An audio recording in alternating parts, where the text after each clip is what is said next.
Thus spoke the mighty and uplifting voice. The voice of light that had followed the voice of night, of darkness. This voice of light coming directly from Savitri's source in the transcendent itself. It is the voice of the divine Savitri who is instructing the human Savitri. She is telling her first, Savitri must annul herself totally. She must annul herself totally. That only God may be. She must empty herself out fully, make an empty cup that only God is present in it, nothing else. Now that is one of the most difficult conditions, and perhaps that is a condition which can be fulfilled only by the female power. It is that which can totally surrender herself to God, empty herself out fully, and offer the place for the dwelling of God. This is the true nirvana. The Buddhist nirvana is to vacate the place fully so that the truth alone, the presence alone, the divine alone can exist. All the traces of nature, of cosmic existence, all its flaws, defects, ignorance, death, suffering, pain, whatever, even the good, all that has to disappear totally. The cosmic past has to be wiped out so that the cosmic future opens out. Savitri was told by the voice of the light, annul thyself, that only God may be. That is how she got the instruction, and then thus Savitri's work starts. In fact, at every crucial stage of yoga, Savitri gives direct divine guidance from her supreme source. She is instructed. Human Savitri is fully open to it. She has the contact with her original self, and she can receive directly what the original self would like Savitri to do. And that is how the yoga of Savitri is proceeding. In that sense, definitely in that sense, the book of yoga, book 7 in Sri Aurobindo Savitri, is the book of yoga for Savitri. It is not the book of yoga for me, for you, for him, her. No, it is not for anybody except for Savitri. It is specifically meant for Savitri. And therefore it is futile for us, it is wrong for us to follow the book of yoga as a textbook for us to do sadhana or to approach God. It is not that. We have to have our own book of yoga. Each individual has to have his own book of yoga. And that book of yoga for the individual will come to the individual when his soul is directly in contact with his central being. When that contact is established with his true being, then it is from that true being he will receive the direct guidance. Then it becomes his book of yoga. Then it becomes my book of yoga. Until then, we are trying to get some kind of a help from what is coming to us through the power of the word which is present in these revelations. It is that power which will work in us, and that is the value of Savitri's text for us. The book of yoga is for Savitri, but that revelation, that power of word, it is that which will make the impact. It is that which will urge us to find our own true self. And that is how, in fact, one has to approach Savitri.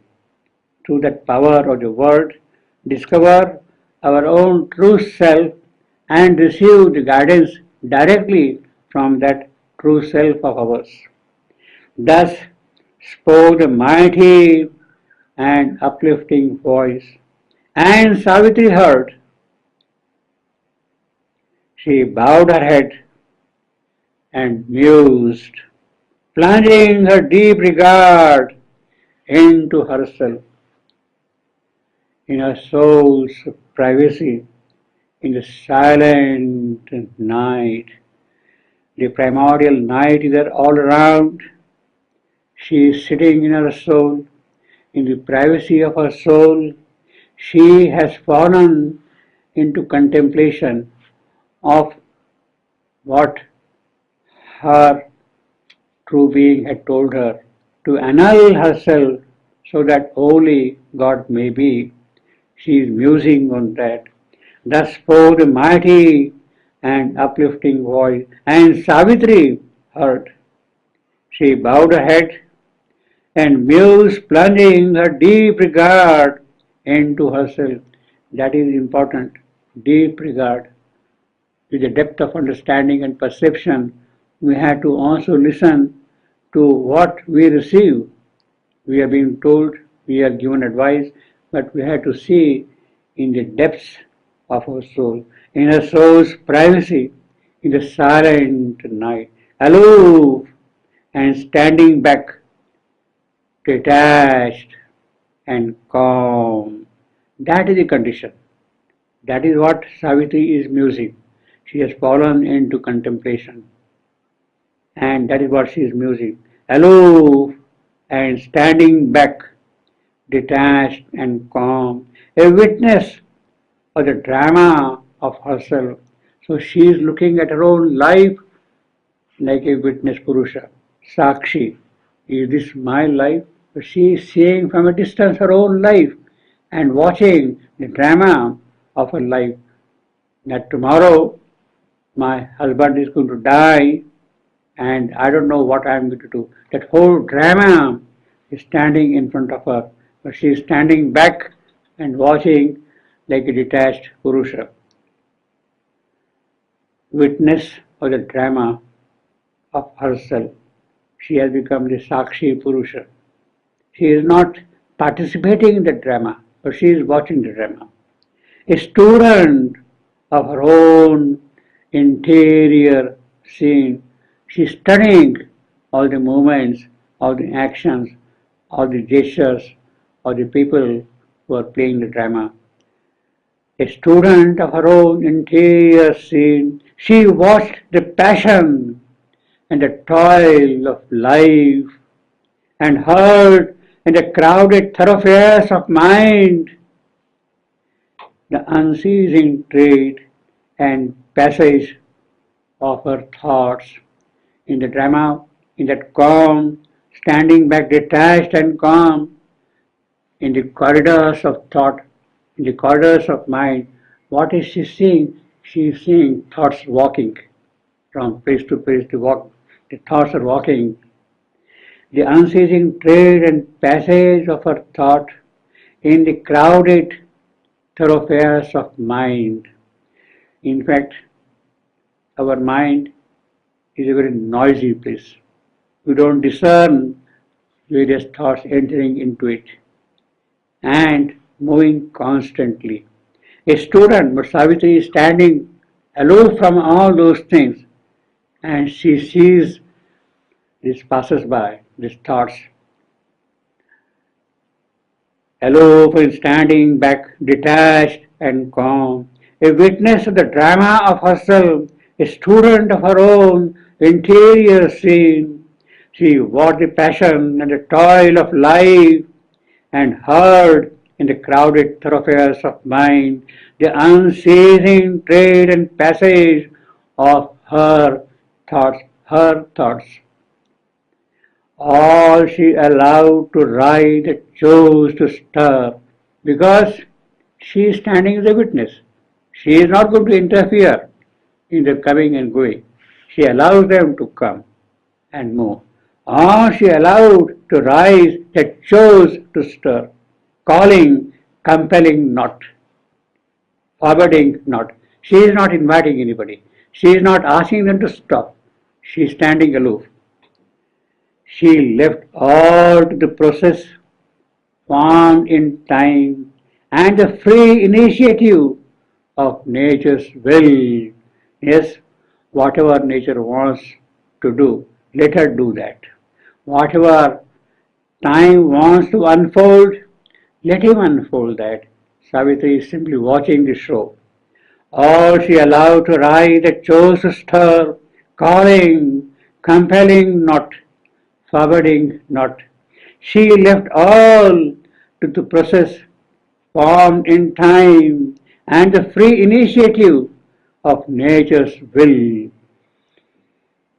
That is something tremendous, to watch your own thoughts and not interfering with them, not taking any part in them at all.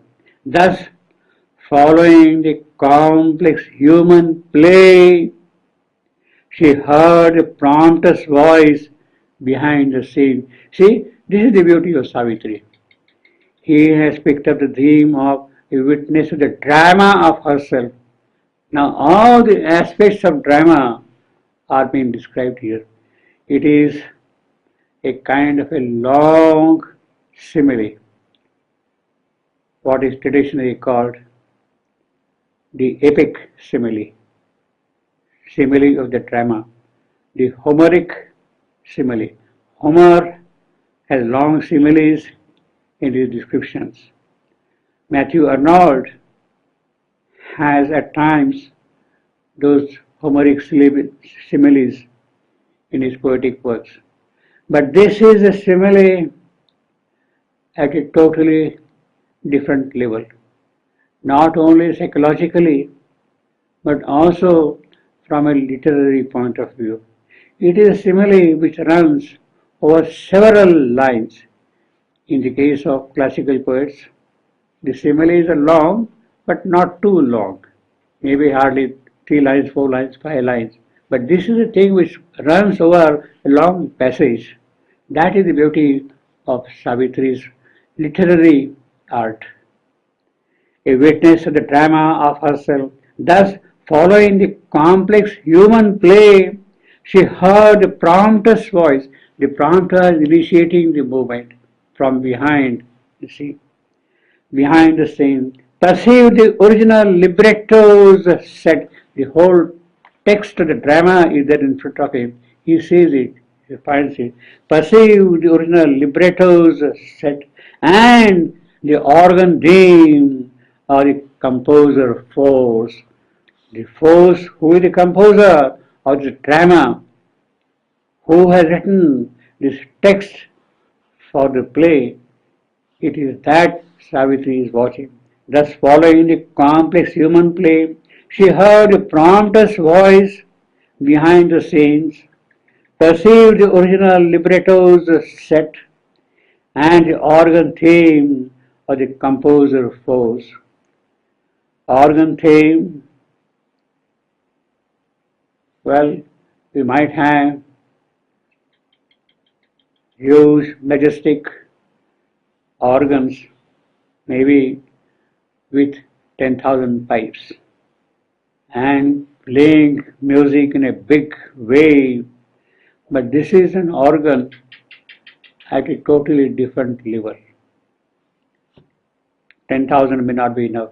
It is the organ team which needs an organ. We should have countless organs, innumerable organs. And it is that music which Savitri is hearing. And who is the composer of that music? The force herself, Shakti, her own Shakti. It is she who has composed the text for the drama, and it is that which is being played. Thus, following the complex human play, she heard the prompter's voice behind the scene, perceived the original libretto's set, and the organ theme of the composer force.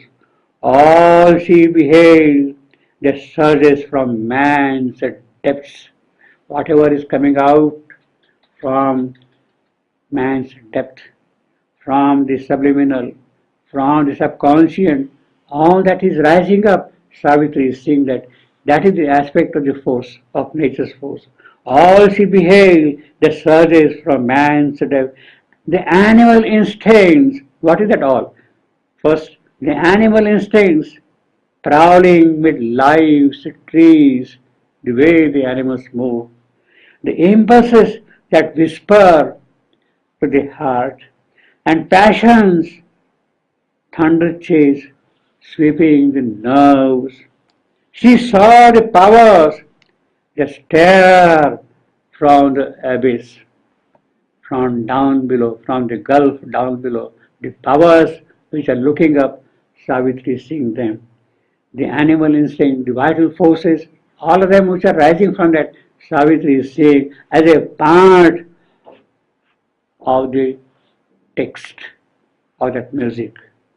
All she beheld the surges from man's depths, the animal instincts prowling with lives of the trees, the impulses that whispers to the heart, and passion thunder chase sweeping the nerve. She saw the power that stare from the abyss, and the wordless light that liberates the soul. That is the thing. Savitri sees both the aspects. The powers which rush up from below, from the nether depths, and the light that comes from above in the drama of life, of existence, in that music, in that text, Savitri is reading all these aspects. She saw the power of the stare from the abyss and the wordless light that liberates the soul. And what a beautiful line this one.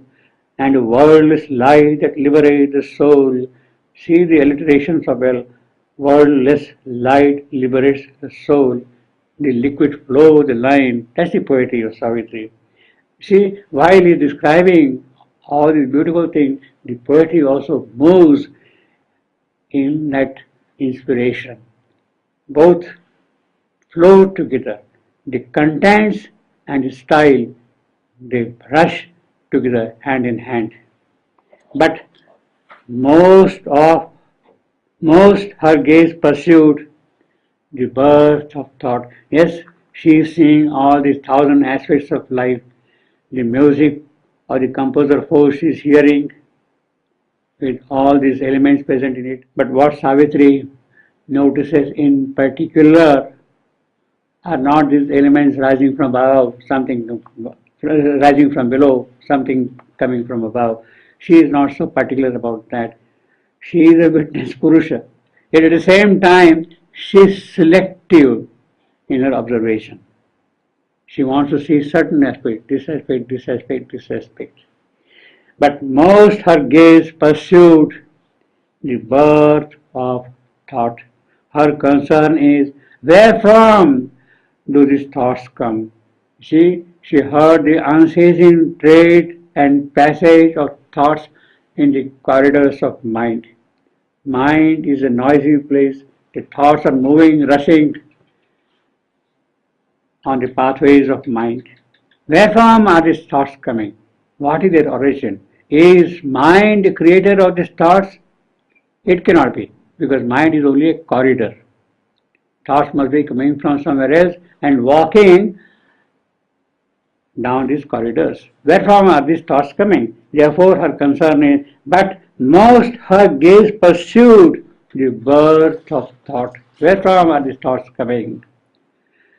A franchise from the look of surface mind. Savitri can discern the presence of these thoughts. That is all right. She is particular to know the birthplace of these thoughts. In order to know that, she has to be free from her surface mind, from her Jagrata state. She must go deep within herself. Aphrensized from the look of surface mind, she paused not to survey the official case. Is mind the creator of this thought? She is not going to pause with that. That is an official case. We think that is the brain which is producing thought. Perhaps that is not there. She paused not to survey the official case. The issue of form from the office of the brain is factory of thought sounds and soundless words and voices stored within, unheard by men, voices stored within, unheard by men. Its mint and treasury of shining coin. Savitri is not going to pause with that. Savitri feels, knows, perceives, discerns, has some kind of an instinct that cannot be the case. Brain is not the birthplace of thought, because she has freed herself from the surface mind. Affranchised from the look of surface mind, she paused not to survey the official case, the issue of form from the office of the brain, the factory of thought sounds and soundless world, and voices stored within, unheard by men, its mint and treasury of shining coin. They are not coined there in the brain, thoughts. They have their birthplace elsewhere. These were but counters in mind's symbol game. What these thoughts are there, what you are seeing, they are only tokens, counters in the game. Yes, I have won so many points. It is that kind of a counter. These thoughts are there. These were counters in mind's symbol game. A gramophone's disc, a reproduction's film. They are not the original places. It is only a disc which is playing some other music. It has been embedded there elsewhere.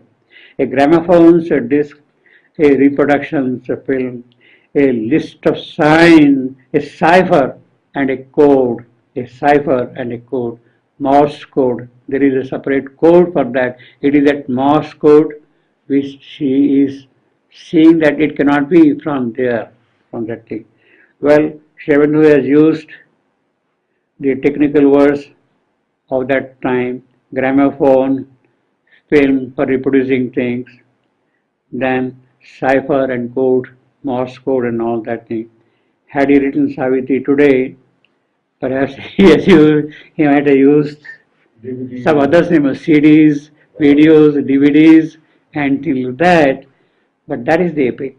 These were but counters in mind, symbol game, a gramophone's disc. They are obsolete now. Nobody knows gramophone. A reproduction's film, a list of signs, a cipher, and a code. In our unseen subtle body, thought is born. Not in the brain, but in our unseen body, the thought is born. The subtle body, Sukshma Sharira, it is in the Sukshma Deha that the birth of thought takes place. If it is not in the Sukshma Deha, in the subtle body, then it is something which comes from the cosmic field. In our unseen subtle body, thought is born, or there it enters from the cosmic field. So he has at once dismissed brain as something which is producing thought. It is not that. Thought would come either from the subtle body or it would come from the cosmic field. It is that Savitri is going to watch whether it is coming from the subtle body or whether it is coming from above. In fact, Savitri is going to see both the sources of thought from Sukshma Deha and from the cosmic field.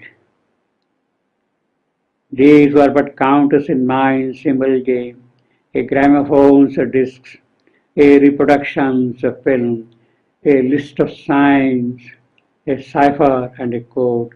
In our unseen subtle body, thought is born, or there it enters from the cosmic field. Now this is possible only when mind, you are free from the surface mind, a franchise from the look of surface mind. Only then there is a possibility of tracing the arrival of thought from within or from above. Now this is something important also from the autobiographical point of view. Sri Aurobindo had the experience of what he calls the silent mind. It happened around 1st January 1908 when he was in Baroda. He had gone to Surat from Calcutta to attend the Surat conference in the last week of December 1907, and then he stayed there for a few days. He was in search of some guidance, some spiritual help. It is at that time his brother Barin,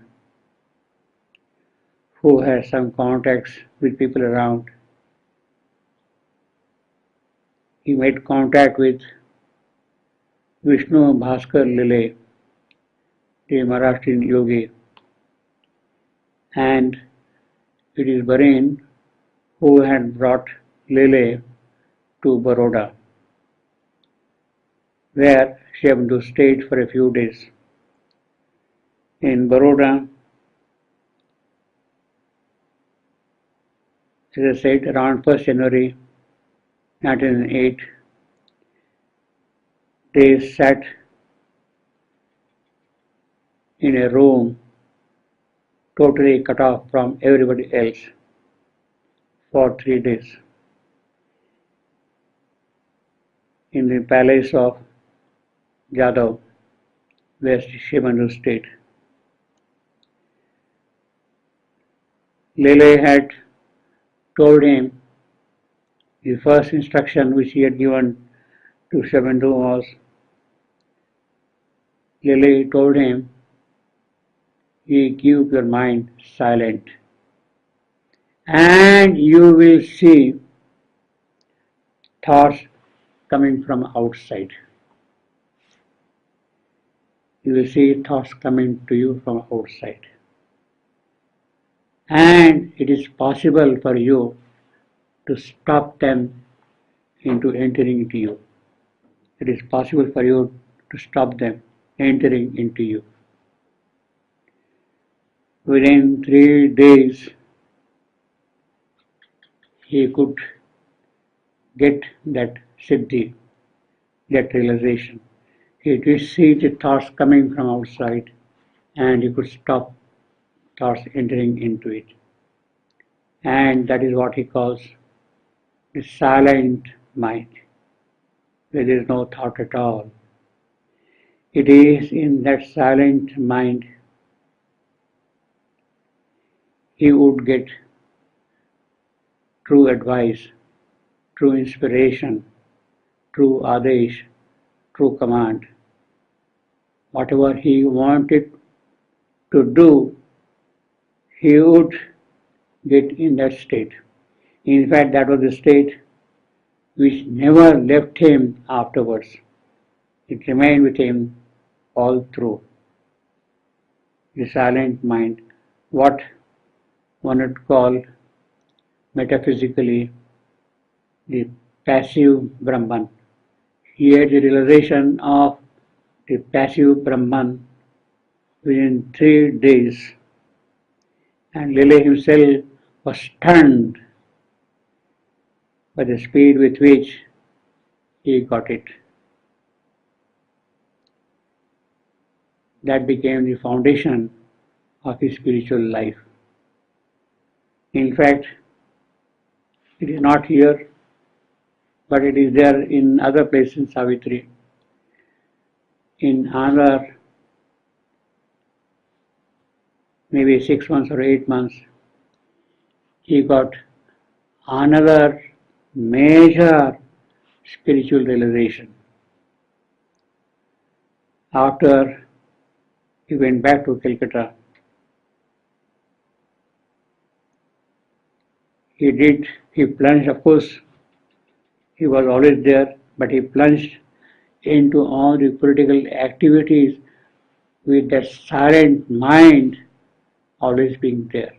He wrote his articles, he gave speeches, he moved around here and there with a silent mind. When he was arrested in May 1908 in the Alipur bomb case, he was put in Alipur jail as an under trial prisoner. And within months of his being there in the jail, maybe 2 months or so, he got a major spiritual realization of seeing the presence of Vasudeva everywhere, in the prisoners, in the jailer, in the court, in the judge, all around. He saw Vasudeva, Vasudeva, Vasudeva, everywhere. It is the aspect of dynamic Brahman which he realized in the jail. To get these two major spiritual realizations of the passive Brahman in January 1908 and the active Brahman maybe around July, August 1908, within 8 months, two major experiences, something most remarkable. It has never happened in the spiritual history. These two experiences became the foundation of his future yoga. Now, when therefore he says the thought comes from outside, in our unseen subtle body, thought is born, or there it enters from the cosmic field. We can see that this is the description of a spiritual experience which he had himself. Now, he has left here two alternatives: thought coming from above, thought taking birth in the subtle body. Which of these two would have been in the case of Sri Aurobindo? Did the thoughts come from above, or thoughts are born from within? I would think that it is from above, from the cosmic field, that the thought was entering into him. There it enters from the cosmic field. It is perhaps that experience which he had around 1st January 1908. Why thought entering from the cosmic field and not thought rising from the subtle body? Because Lily had told him, you will see thought coming from outside and you can stop them. That is a clear indication that the experience which Shivananda had was the experience of thought coming from the cosmic field. In our unseen subtle body, thought is born, or there it enters from the cosmic field.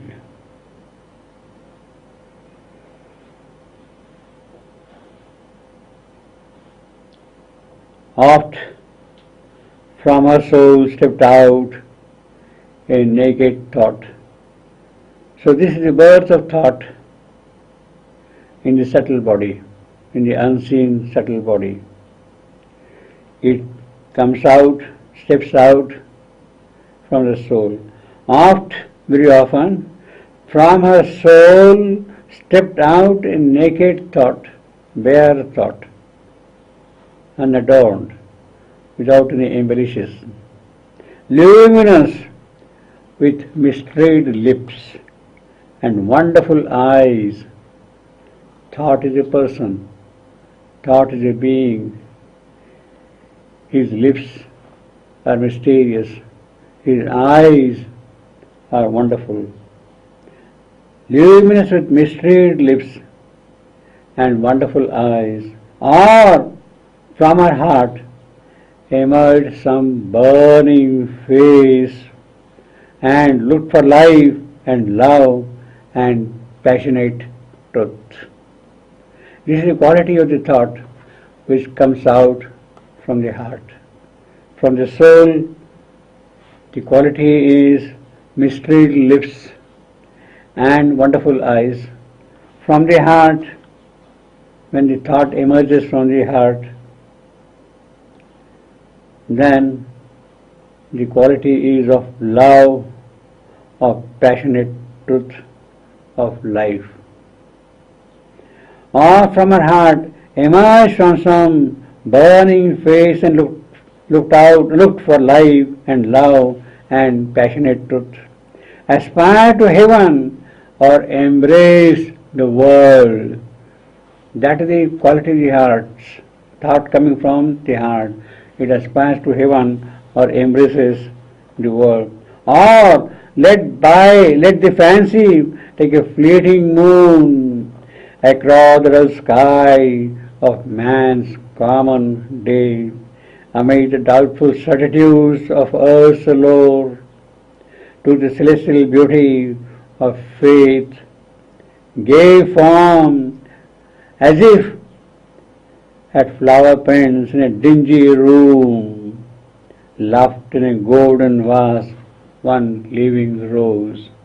So when the thought comes out from the heart, it aspires to heaven, it embraces the world, or else it floats like a drifting moon in the sky, across the dull sky of man's common day.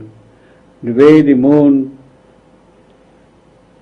drifts in the sky, in the night sky, in that way this thought also moves.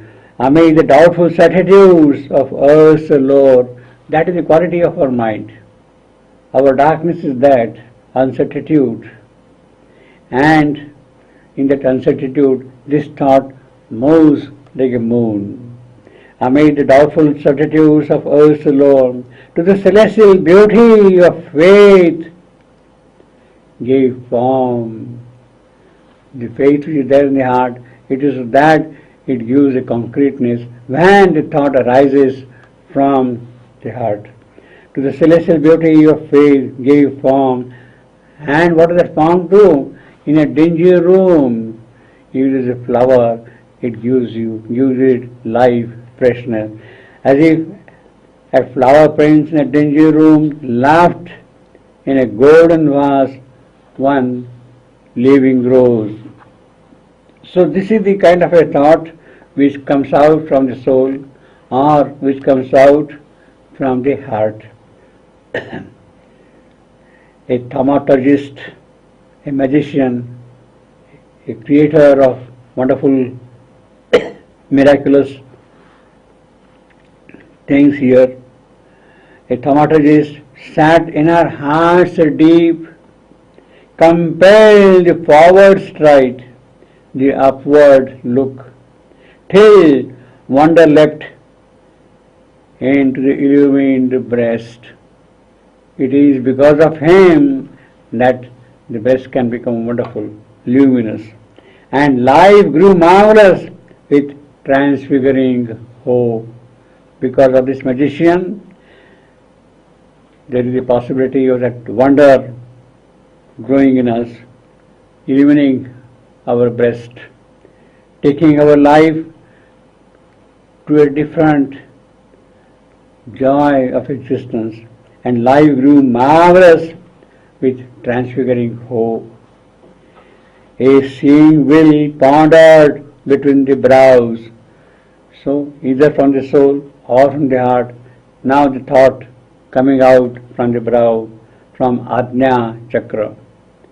A seeing will pondered between the brows, thoughts glistening, angels stood behind the brain.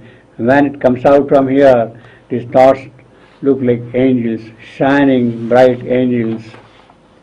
In flashing armor, they are warriors, they are soldiers, and they are there standing in front of us, standing, folding hands of prayer, like hymns, in flashing armor, folding hands of prayer, and poured heaven's rays into the earthly form.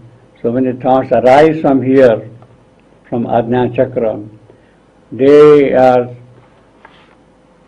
offering their prayers, standing there with folded hands, and they are pouring the light of heaven into our earthly form. Imaginations flow from her breast on earthly beauty, touches of surpassing joy, and plans of miracle, dreams of delight. This is what happens when it comes from the breast. Around her navel, lotus clustering close. From the navel, the thought is now rising from the navel. These are the thoughts coming from different parts of the subtle body. The 7 chakras, from Sahasrara, Ajna Chakra, Vishuddha, Anahata from the heart, Swadhisthana from the navel, Manipura below that, and at the base, Muladhara. Thoughts arising from those various subtle centers. Imaginations flamed up from her breast, unearthly beauty, touches of surpassing joy, and plans of miracle, dreams of delight. Around her navel, lotus clustering close, her last sensations of the teeming worlds, streaming the dumb moments of the unfolding idea. That is what these thoughts are doing. They are bringing out the moments of the unfolding idea. Those thoughts which are arising from Swadhisthana, from the navel center, invading the small sensitive flower of the throat, Vishuddha, that is the throat, invading the small sensitive flower of the throat. They brought their mute, unuttered resonances to kindle the figures of heavenly speech. When the thought enters into the throat, then the expression comes out. the speech is there. Below, desires formed, below the navel, Manipura. Below, desires formed, worldless wish and longings of physical sweetness and ecstasy. That is the vital joy. Longings of physical sweetness and ecstasy translated into the accents of a cry, their grasp on objects and their grasp on souls. Her body's thoughts climb from her conscious limbs, even from her limbs. Her body's thoughts, they are coming out. Her body's thoughts climb from her conscious limbs and carry the yearnings to its mystic crown above the head, Sahasrara, and carry their yearnings to its mystic crown, where nature's murmurs meet the ineffable. It is here one can meet, join to the inexpressible, to the ineffable. Her body's thoughts climb from her conscious limb, every part of her subtle body. The thoughts are emerging from that, and they are reaching their higher self. Her body's thoughts climb from her conscious limb and carry the earrings to its mystic crown, where nature's murmurs meet the ineffable. But for the mortal, prisoned in outward mind, we are locked in the outward mind, in the surface mind. This is what is happening when Savitri is able to enter into her subtle form. In a subtle body, this is what she sees here. But for the mortal prisoned in outward mind, all must present their passport at this door. These thoughts are born. But how are these thoughts received? By the mortal mind. Yes, from the subtle body, the thoughts come in this various form, but they have to be received by the mortal mind. How are they received? They knock at the doors of the brain. But for the mortal mind, mortal present in outward mind, all must present their passports at its door, at the door of mind. Disguise, they must don the official cap and mask. They must hide themselves to enter into that region, or pass as manufacturers of the brain. They should look as if they have been produced, manufactured by brain. Then only would the surface mind, the outward mind, accept them, or pass as manufacturers of the brain, unknown the secret truth and hidden source. They are keeping them holding back. Her body's thoughts climb from her conscious limb and carry the yearning to its mystic crown, where nature's murmurs meet the ineffable. But for the mortal, prisoned in outward mind, all must present all these thoughts rising from the navel, from below, from the ajna, from the throat, from the breast, from the soul, all these thoughts. But for the mortal present in outward mind, all these thoughts must present their passports at its doors, at the doors of mind, to get an entry outside. Disguise, they must don the official cap and mask, or pass as manufacturers of the brain, as if they have been produced by the brain, and known the secret truth and hidden source. Only to the inner mind they speak direct. They cannot speak directly to the outward mind. To the inner mind, it is possible, with the inner mind, it is possible for them to communicate. Only to the inner mind they speak direct. Put on a body and assume a voice. Their passage is seen, their message heard and known, their birthplace and their natal mark revealed, and stand confessed to an immortal side, our nature's messengers to the witness soul. They are the messengers to the witness soul, our messengers. So it is only the inner mind where they can to some extent reveal themselves.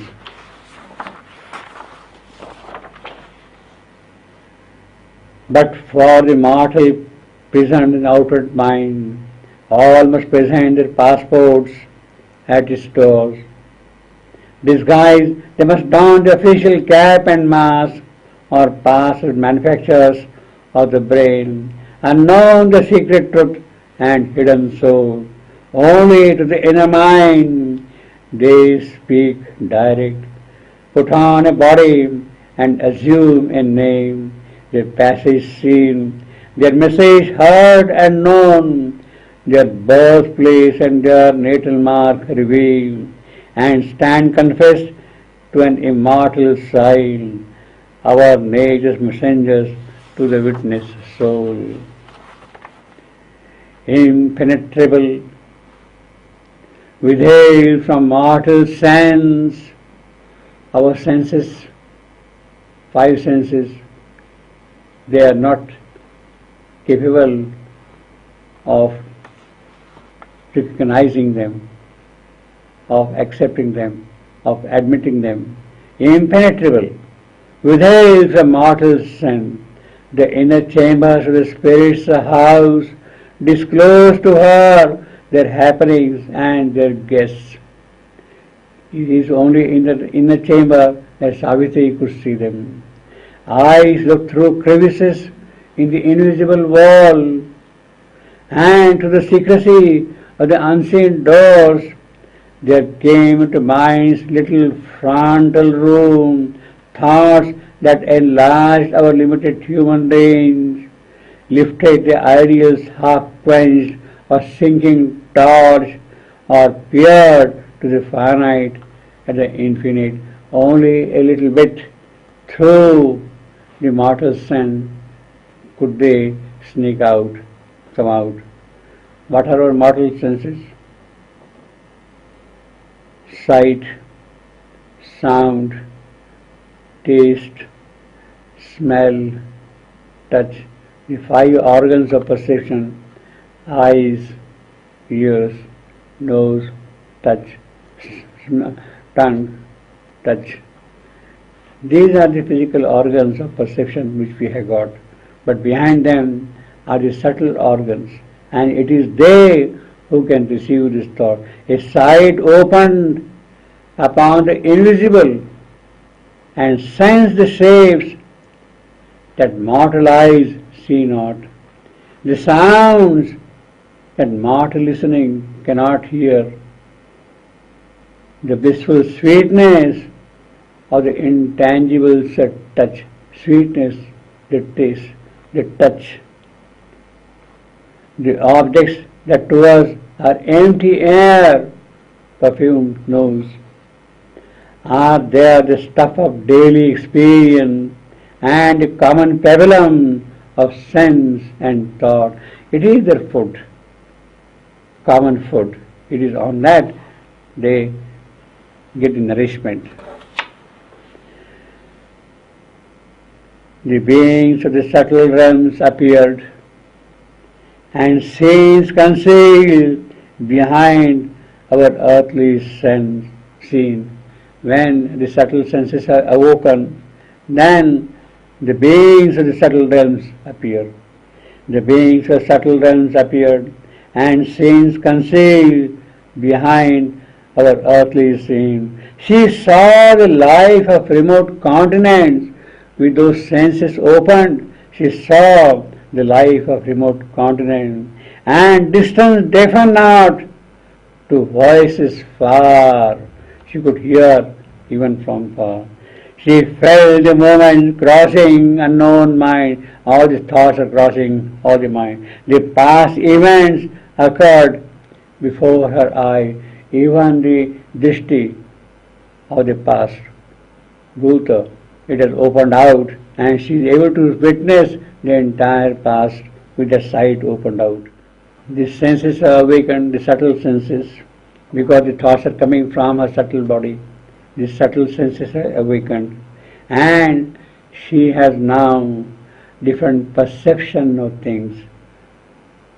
The great world's thoughts were part of her own thoughts. This is the oneness of thoughts. The great world's thoughts were part of her own thoughts. The feelings down forever and unshared. The ideas that never found an utterance. The dens of conscience incoherent hints. Let bear a meaning. Until now, what was kept hidden from her, that has now become overt. Let bear a meaning twisted deep and strange, the bizarre secret of their grumbling speech, their links with underlying reality. So all the connections with the reality have now become obvious to her.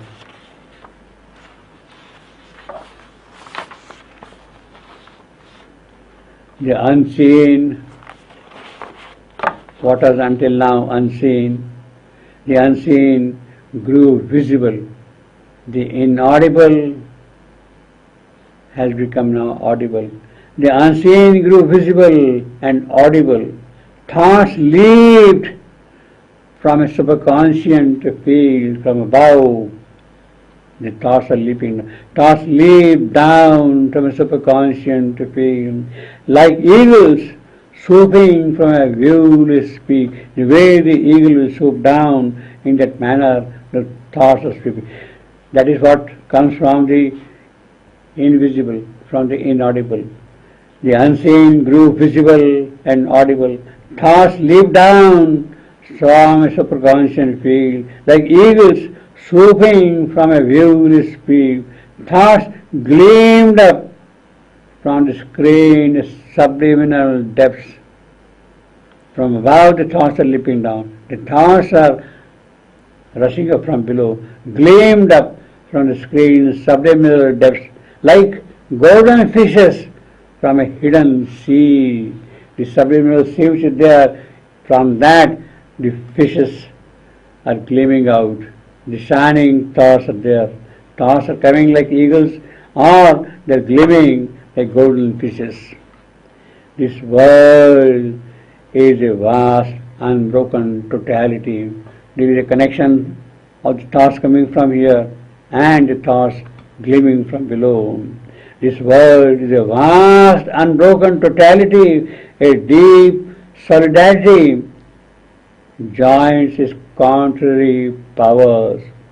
God's summits look back on the mute abyss.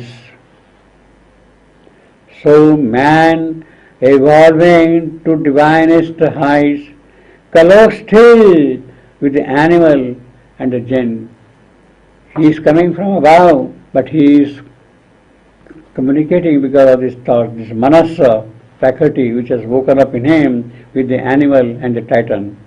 The human Godhead with stargazer eyes lives still in one house with the primal beast. The high meets the low. All is a single plan. So she behaved many bursts of thoughts coming from various parts of her body, subtle body. So she behaved the many bursts of thought. If bursts can be of what eternal is, these thoughts are eternal. And if they can have birth, then this is what Savitri was able to see, that these thoughts coming from a subtle body. So she behaved the many bursts of thought. If bursts can be of what eternal is, for the eternal's powers are like himself, timeless in the timeless, in time ever born. This too, she saw that all in outer mind is made. It is not born, it is made, not born. a product perishable. Because it is made, therefore it can be unmade, it can be destroyed. This too she saw, that all in outer mind is made, not born, a product perishable. Force in the body's factory by earth force. This mind is a dynamic small machine, producing ceaselessly till it wears out with raw material drawn from the outside world.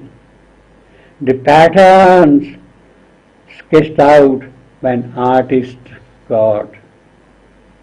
This too she saw, that all in outer mind is made, not born, a product perishable, forced in the body's factory by earth force. This mind is a dynamic small machine, producing ceaselessly till it wears out with raw material drawn from the outside world. The patterns are sketched out by an artist God. The evolving man who aspires to the divinest heights is a link between God and the animal. He is capable of looking at the sky and he has still contact with the creature around him. He meets the low, he meets the high, and he sees all as a single plan. This is what Savitri is observing. Savitri sees that in the God's creation, between the summit and the abyss is standing man, and it is there in him that the thought is arising. The thought can arise in him or can enter into him. Thought can arise from his subtle body. It can enter from the cosmic fields. This is what Savitri is saying it. So she beheld the many births of thought. A birth can be of what eternal is. Thoughts are eternal. But when they enter into us, they enter into us coming from the cosmic field or rising from within us, then we might call that as the birth of thought. A birth can be of what eternal is, for the eternal's powers are like himself, timeless in the timeless, in time ever born. This too she saw, that all in outer mind is made, not born. The surface mind, the outer mind, it is not there that the birth of thought takes place. It is made, it is fabricated, it is constructed in the brain. This too she saw, that all in outer mind is made, not born, a product perishable, because it is made. Force in the body is a factory by earth force. How is it made in us? By the force of the earth. It is that which makes thoughts in us. This mind is a dynamo. This mind is a dynamic small machine producing ceaselessly till it wears out with raw material drawn from the outside world. The pattern sketched out by an artist God. Often our thoughts are finished cosmic wares. They come ready-made, fully prepared, fully formed. It is when they enter into us, they take shape according to our capacity. Often our thoughts are finished cosmic wares, admitted by silent office gate and pass through the subconscious galleries, then issued in time smart as private marks. Yes, this thought belongs to X, this thought belongs to Y, this thought belongs to Z. It is that point they sort of seem to come from the individuals. Actually, they are entering into him, but when they enter into him and the outer mind, the surface mind, give them a shape, then it looks as if it is his thought, her thought, their thought, like that, and pass to the subconscious galleries. That is what happens. Then issued in time smart as private make. For now they bear the living person's stamp. When they come out like that, then they say, yes, this is thought coming from Einstein, this is Plato, it is this man, it is that man, philosophers. Until then, they really belong to the cosmic field. For now, they bear the living person's stamp. A trick, a special hue claims them his own, or else is nature's craft, and this too hers. If it is not here, his, it is as if nature has produced that thing. All else is nature's craft, and this too hers, giving the shape to thought. Our tasks are given. We are but instruments. Nothing is all our own that we create. We think we are the creators. We are giving birth to new ideas. We are not. Nothing is all our own that we create. The power that acts on us is not our force. It is somebody else who is acting and producing those results. The genius too receives from some high found, the poet, the philosopher, the artist, the scientist. They also get from somewhere else. But then we start naming them. This creation is of this man, or that painter, or that poet, like that. The genius too receives from some high found, concealed in a supernal secrecy, the work that gives him an immortal name. It is something in a person which is capable of receiving those thoughts, but ultimately what happens here is we say, oh, Shakespeare wrote that poem, that drama. Monet, he produced that painting. Beethoven give rise to that music. We give names to them, but actually they are coming from some other source, and you have simply become a receiving instrument to give expression to them. Our tasks are given. We are but instruments. Nothing is all our own that we create. The power that acts in us is not our force. The genius too receives from some high found, concealed in a supernal secrecy, the word that gives him an immortal name. The word, the form, the charm, the glory and grace are missions passed from a stupendous fire. They come from some high fire, stupendous fire. It is that which comes here, and these are the sparks, the creations of artists, of poets, of philosophers, of scientists. They are the sparks of that stupendous fire. The word, the form, the charm, the glory and grace. What a beautiful line. The word, the form, the charm, the glory and grace. Iambic line ending with an anapest, 4 iambs, and the anapest.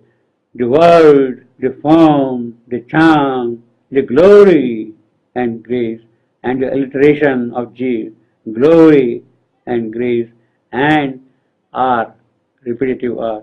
the word, the form, the charm, the glory and grace. Very powerful line from the poetic point of view. Our missions pass from a stupendous fire. It is that fire when it is received, and when it is received in its true manner without distorting its contents, then it becomes an immortal name. A sample from the laboratory of God, then it becomes a sample from the laboratory of God. A sample from the laboratory of God, a very modern image, of which he holds the patent upon earth. You have produced something in the laboratory and you apply for the patent and get the rights of sale for that patent. But actually, where from has it come? It has come from some other place. It is the stupendous fire spark which you have received, and it is that you are patenting. Comes to him wrapped in golden coverings. Comes to him wrapped, W-R-A-P-T. This is the Miltonic spelling for wrapped, W-R-A-P-P-E-D. Comes to him wrapped in golden coverings, like a gift packet. You wrap it with decorative papers. He listened to the inspirations. Postman knock. Inspiration comes as a postman and knocks at your door, and you receive the gift. That gift with golden coverings. He listens to inspirations, postman knock, and takes delivery of the priceless gift, a little spoiled by the receiver mind, because the receiver mind is not faithful enough. So there is a distortion. It gets deformed in the whole process, or mixed with the manufacture of the brain. If the true inspiration is received, then you have the greatest artistic creation possible. But normally, in our case, our brain, our mind intervenes and tries to give its own shape to the things which are coming to us, or mixed with the manufacture of his brain. When least defaced, then is it most divine. So, the real effort of the artist lies in seeing that the inspiration which he receives is not deformed, is not defaced. The word, the form, the charm, the glory and grace are missions pass from a stupendous fire, a stamp from the laboratory of God, of which he holds a patent upon earth, comes to him wrapped in golden covering. He listens to the inspiration, postman knock, and takes delivery of the priceless gift, a little spoiled by the receiving mind, of mixed with the manufacture of his brain. When least defaced, then is it most sublime. Although, why does it get defaced? Because of his ego, because of his surface nature. Although his ego claimed the world for its use, man is a dynamo for the cosmic work. Nature does most in him. God, the high rest. Only his soul's acceptance is his own. Man is a dynamo. He is the energetic being to get things done. He can receive this thing. Although his ego claims, maybe let the ego claim it, but he is actually a dynamo who can be energetic, who can be a forceful person to impose his will also. Man is a dynamo for the cosmic work. That is his greatness. Nature does most in him. When he is true to himself, then nature will do to him. God, the high, rest. Man is in that condition, both nature and God elevate his creation. This independent, once a power supreme, self-born before the universe was made, accepting cosmos, binds himself nature's serf till he becomes a freed man or God's slave. When such a person who is capable of receiving the precious gift of nature, then he accepts cosmos. He, in him, nature and God can work. Only his soul's acceptance is own. That is what is required. When his soul accepts that thing, the nature will do most in him, and God, the high, rest. It will be taken care of by God himself. His soul's acceptance is his own. That is the true free will of man. Until then, he has no free will at all. He is governed by the laws of lower nature. But when his mind is free, when he can receive the inspiration in his truthfulness, receive it faithfully, then in that case it becomes his work, free will. Then he becomes independent. This independent, once a power supreme, this soul, once a power supreme, he has lent himself to nature. He is self-born. He is Swayambhu.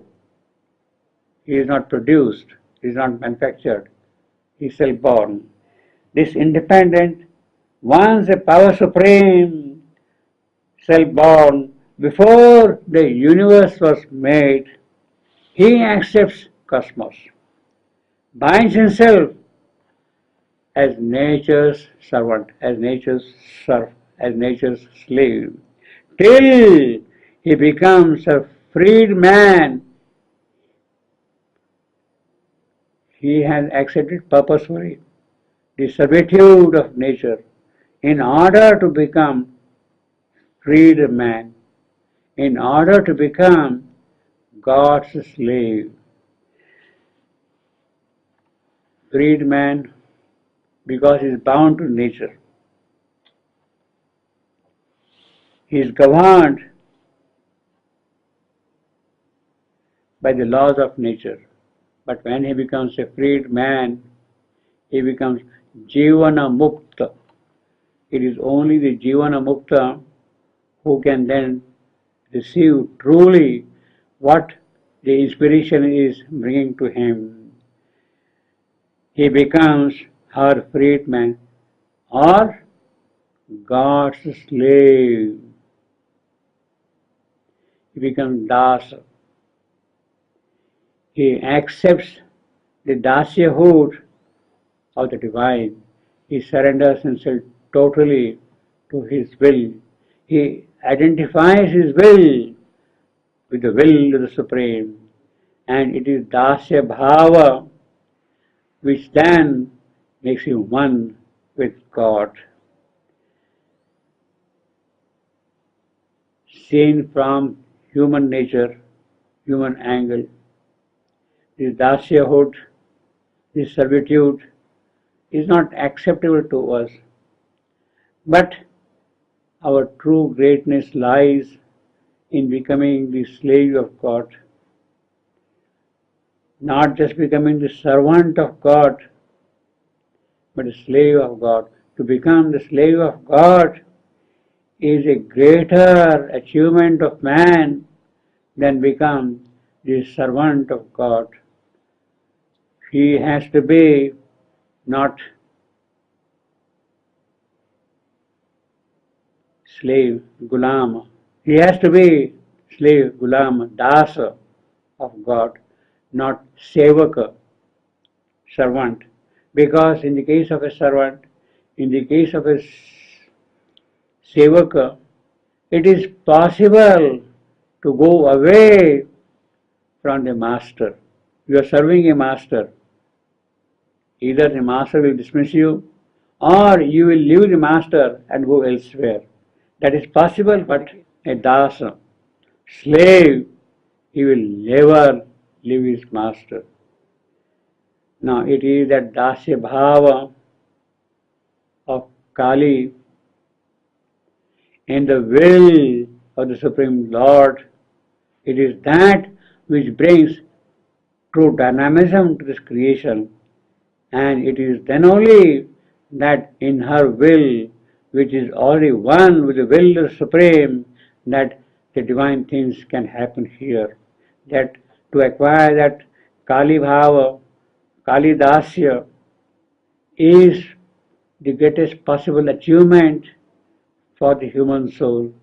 And when the will of the Supreme is what is accepted by the will of the soul, then there is the completest divine fulfillment in this creation. This independent, once a power supreme, self-born before the universe was made, accepting cosmos, binds himself nature's serf till he becomes a freed man or God's slave. Man is a dynamo for the cosmic work. Most of the time, nature does whatever has to be done in him. The rest is done by God. And in between is man as a dynamo. Only his soul, man's soul, accepts what is according to its nature. Only his soul's acceptance is his own. Apart from that, nature does something, God does the rest. To accept what is necessary for him, that is his free will, that is his free choice. Beyond that, he has no role to play, so to say. Once this soul, once a power supreme, self-born, before the universe was made, Swayambhu, central being, Swayambhu, he accepted the cosmic play. He entered into the cosmic scheme of things. He himself bound to the laws of nature for a certain purpose. This independent, once a power supreme, self-born, before the universe was made, accepting cosmos, binds himself nature's serf, binds himself nature's serf until he becomes free or he becomes a slave. Accepting cosmos, binds himself nature's serf till he becomes her freed man, mukta, till he becomes her freed man or God's slave. He becomes the willing instrument of God carrying out the will of God through His will. That is the slavery we should cherish for His own fulfillment.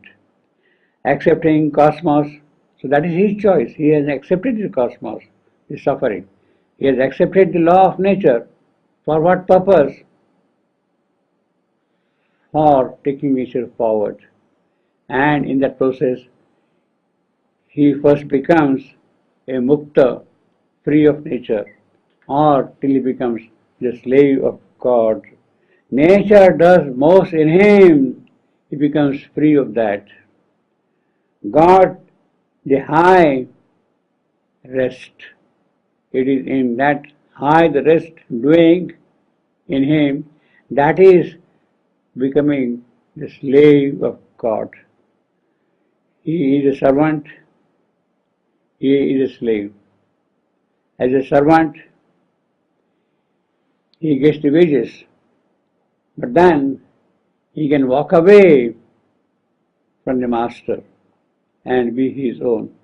But as a slave, he willingly accepts what the master tells. All this, therefore, this is the appearance in our mortal front. This is a condition as we see in front of us, mortal front. This is the appearance in our mortal front. Our greater truth of being lies behind. We are not aware of the greatness that we possess, our greater truth. Our consciousness is cosmic and immense. That is the greater truth. Our consciousness is not just the individual consciousness. It is cosmic. It is immense. But only when we break through matter's wall in the spiritual vastness can we stand. That cosmic consciousness, that immensity can become ours when we tear apart the walls of matter. In the spiritual vastness can we stand where we can live the masters of our world. And mind is only a means and body a tool.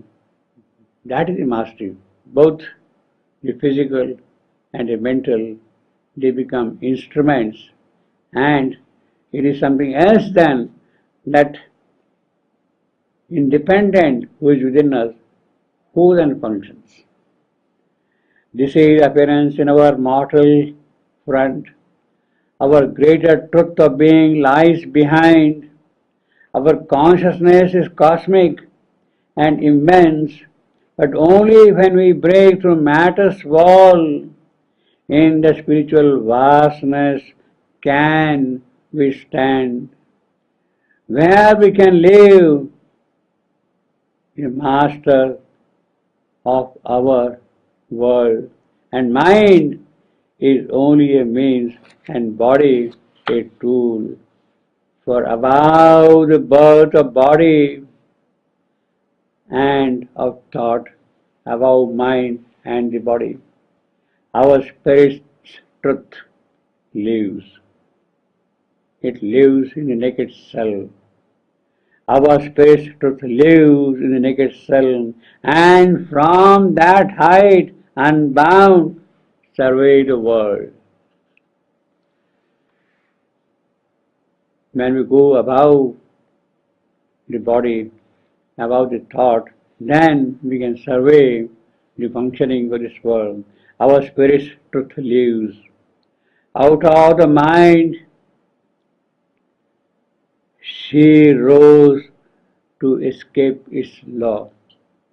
So what was tied down until now, that with which Savitri was tied down until now, it is that she discards. Out of the mind she rose to escape its law, that it might sleep in some deep shadow of self or fall silent in the silence of the unseen. Either that mind might fall asleep or fall silent, silent in the silence of the unseen. High she attained and stood from nature free. The condition was nature does most in him, God the high rest. She has now become free of nature. High she attained and stood from nature free, and saw creations alive from far above. She is witnessing this entire creation from planes beyond mind. High she attained and stood from nature free, and saw creations alive from far above. Dance upon all, she led her sovereign will to dedicate it to God's timeless calm. Then all grew tranquil in her being's space. The moment she has risen above mind, everything has fallen quiet, has become calm, tranquil. Then all grew tranquil in her being's space. Only sometimes small thoughts arose and fell like quiet waves upon a silent sea. She has fallen quiet. At times there is a small ripple on the surface of the calm ocean. Only sometimes small thoughts arose and fell like quiet waves upon a silent sea, or ripples passing over a lonely pool. There is nothing around but a pool. When a stray stone disturbs the dreaming rest, the pool in isolation of nature is calm, but some stone falls on it and the ripples form around it. It is in that manner when the silent mind is now what Savitri is experiencing. In that silent mind, maybe a thought comes like a stone dropped on the pond, creating some ripples. Only sometimes small thoughts arose and fell like quiet waves upon a silent sea, or ripples passing over a lonely pool. When a stray stone disturbs his dreaming rest, yet the mind's factory has ceased to work. It was not now mind working at all. Some stray thought might come and produce small ripples. There was no sound of the dynamo's throb. That engine has stopped.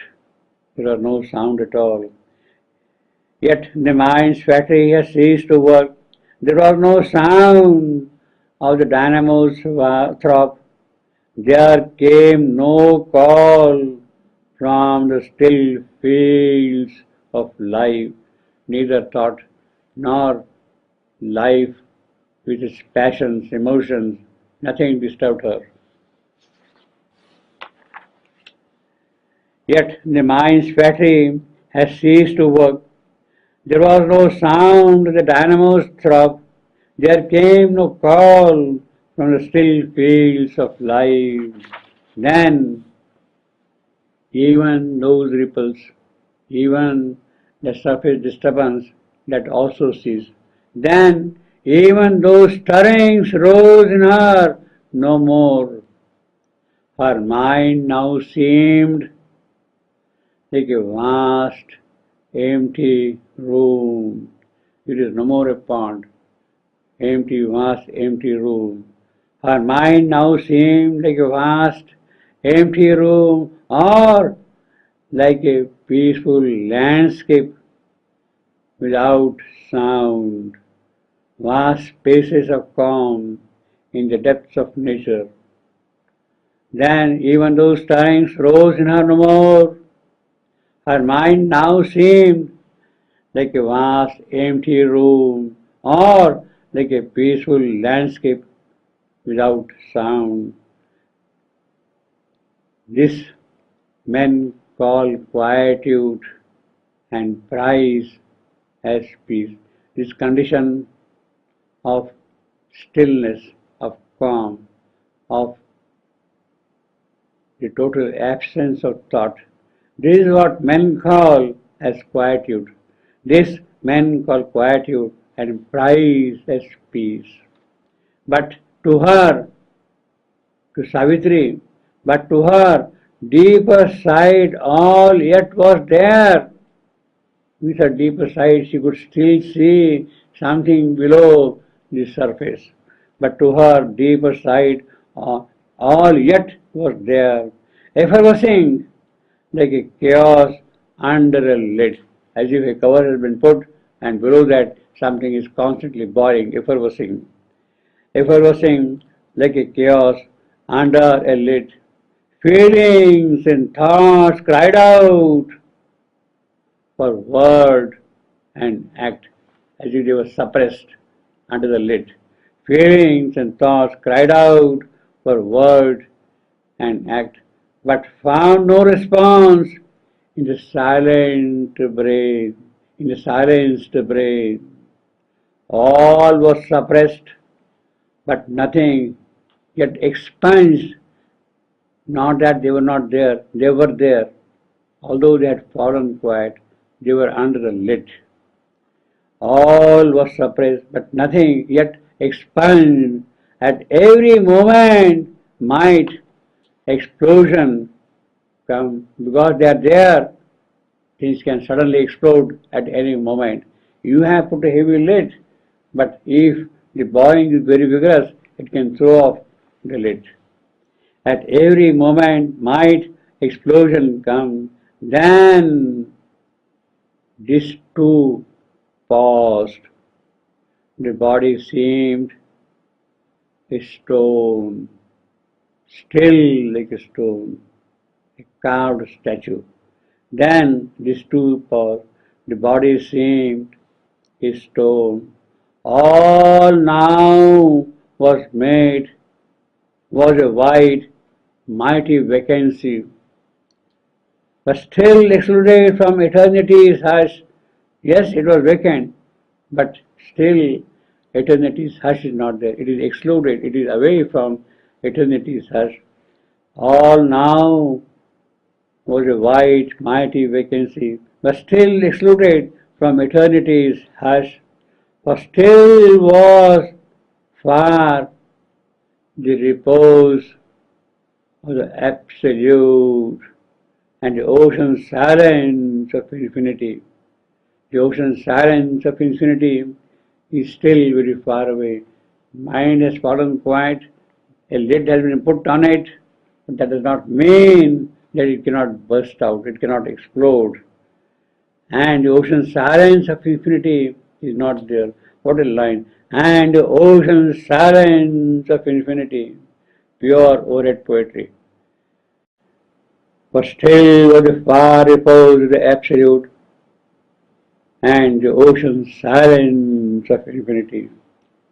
And the ocean silence of infinity, as if it is coming from one end of infinity, staying here for a moment, and again disappearing to the other end of infinity, this line, and the ocean silence of infinity. Even now, some thoughts could cross her solitude. She is with a silent mind. Still there is a possibility of some thought crossing. Even now, some thoughts could cross her solitude. These surge not from the depths or from within. These thoughts are coming, they are not coming now from within, from a subtle body. They are coming from the cosmic field. Even now, some thoughts could cross a solitude. These surge not from depths or from within, cast off from formlessness to seek a form, They are formlessness above. They are looking for form, and it is they who are invading her. Cast of formlessness to seek a form, spoke not a body's need, nor voiced mind's call. These seem not born nor made in human time. They are coming from the cosmic fields, from other dimension, from other domain. Children of cosmic nature from a far world. Ideas, shapes, incomplete armor of worlds, posted like travelers in an alien space. These thoughts are coming like ideas posted from some outer space. Children of cosmic nature from a far world, ideas, shapes, in complete armor of words, posted like travelers in an alien space.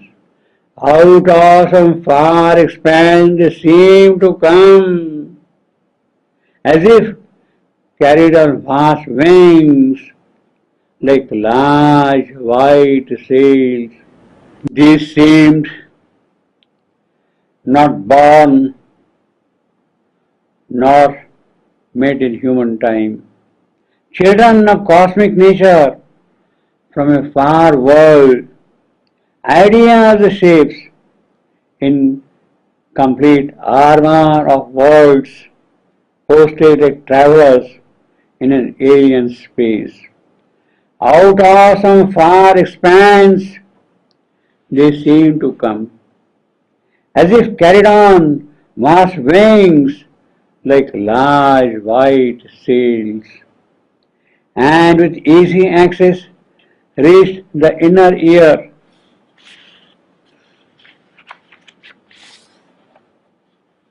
as though they used a natural privileged right to the high royal entries of the soul. They could as if walk in straight as the right. They didn't need any permission to walk in. Out of some far expanse they seemed to come, as if carried on wing, as if carried, please remember that, as if carried on vast wings like white sails, and with easy access reached the inner ear, as though they use a natural privileged right to the high royal entries of the soul. As yet their path lay deep, concealed in light. They are coming here. How they are coming? Along what path? Along what routes they are traveling? That has remained concealed in light. As yet their path lay deep, concealed in light. Their origin is not known. Their passage is not known. Then, looking to know whence the intruders came, she saw a spiritual immensity, pervading and encompassing the world's space, as ether our transparent, tangible air, and through it sailing tranquilly a thought. Wherefrom they are coming is not known. Their path is not visible. She saw a spiritual immensity pervading and encompassing the world space as ether, the way the ether covers the space, as ether, our transparent, tangible air, and through it sailing tranquilly a thought. As smoothly glides a ship nearing the port, the thought is sailing on the sea as a ship. As smoothly glides a ship nearing its port, ignorant of embargo and blockade, The ship is sailing on the sea. It has no idea that it will be stopped at the port. Ignorant of embargo and blockade, confident of entrance and visas sealed, it came to the silent city of the brain. Thoughts sailing on the sea, coming to the city of brain. Confident of entrance and the visa seal, it came to the silent city of the brain, towards its accustomed and expectant cave. It was confident that it will be received with brain. That is the usual place where the ship would be harbored. Expectant came, but met a barring will, a blow of force, and sank vanishing in the immensity. The thought is coming like a boat, entering into the harbor, coming to the docking place, and suddenly it is stopped there, and it vanishes, and sank vanishing in the immensity. The brain is not receiving that thought at all. Something has stopped it coming. After a long vacant pause, another appeared. One thought has vanished, another thought appears. And others, one by one, suddenly emerged, minds unexpected visitors from the unseen, like far off sails upon a lonely sea. So this is the picture of the ship sailing on the ocean. As smoothly glides a ship nearing its port, ignorant of embargo and blockade, confident of entrance and visa seal, it came to the silent city of the brain, towards its accustomed and expectant came, but met a barring will, a blow of force, and sank vanishing in the immensity. This is the Victorian picture of the Navy conquering vast oceans, reaching far lands. It is an epic simile, Homeric simile of long dimension, describing in detail all the aspects of the simile, and sank vanishing in the immensity. After a long vacant pause, another appeared, and others, one by one, suddenly emerged, thought after thought, but they were blocked. The brain is not receiving. Minds unexpected visitors from the unseen, like far off sails in lonely sea, like far off sails upon a lonely sea. That reminds us of the description, like a painted boat on a painted sea. Ancient mariner, Coleridge's ancient mariner, like far off sails upon lonely sea. But soon that calmer speed, yes, thoughts are coming one after the other, but at calmer speed. But soon that calmer speed, none reached mind's coast.